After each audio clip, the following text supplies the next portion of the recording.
화제의 뉴스 키워드 보겠습니다. 빅데이터 뉴스 빅뉴스입니다. 오늘자 만건의 기사에서 가장 많이 언급된 키워드들 보고 계신데요.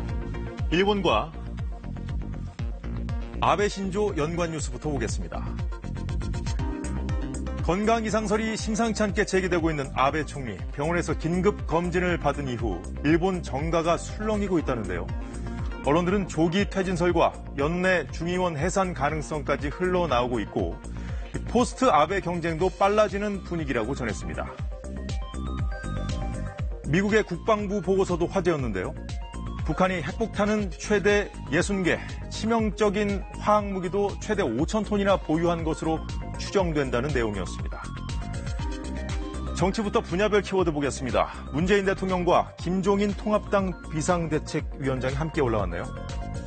대통령의 여야 대표 회동 제안을 두고 공식 제안이었다, 아니었다, 이 공방까지 벌어졌었는데 김종인 위원장이 회동의 형식과 주제 등이 정해지면 만날 수도 있다고 하자 청와대는 곧바로 협의에 착수하자는 입장을 내놨습니다.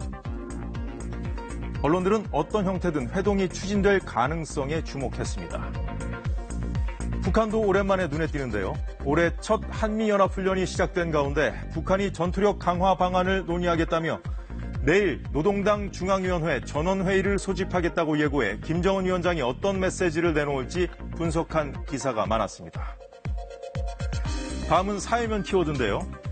사랑제일교회 확진자가 전국적으로 확산되면서 전광훈 목사, 신천지 등이 연관 키워드로 올라와 있고요. 그리고 이 법무부와 검찰이 왜 주요 키워드가 됐는지 보겠습니다. 수사정보정책관 등 대검찰청 내 주요 직위를 폐지하는 내용 등이 담긴 직제 개편안에 대해 대검의 반대에도 법무부가 원안대로 하기로 했다는 뉴스 있었고요. 법무부와 검찰, 방역활동 방해 행위에 대해서는 엄정 대응하겠다며 한 목소리를 냈습니다. 고 최숙현 선수 학대 혐의를 받고 있는 경주시청 트라이애슬론팀 감독이 구속 기소된 소식도 검찰을 주요 키워드로 올렸습니다. 다음 경제면 장식한 키워드 볼까요? 코로나 재확산 공포에 증시가 급락하면서 이 한국거래소 올라와 있고 코로나 관련된 보고서를 발표한 이 한국은행도 보이는데요. 한국은행 보고서는 이 사회적 거리두기 등 강력한 봉쇄 조치가 시행될 경우 전체 취업자 3명 중 1명은 고용 상태가 위태로워질 수 있다고 경고했습니다. 국토교통부와 한국감정원은 부동산 이슈로 이 단골 키워드가 됐는데요.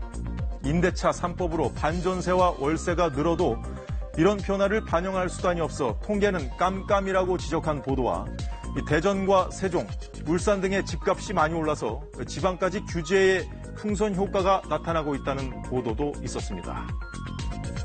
이런 가운데 지난달 서울의 다세대 연립주택 거래량이 12년 만에 최대를 기록했다는 뉴스도 이 한국감정원 연관 기사에 있었습니다.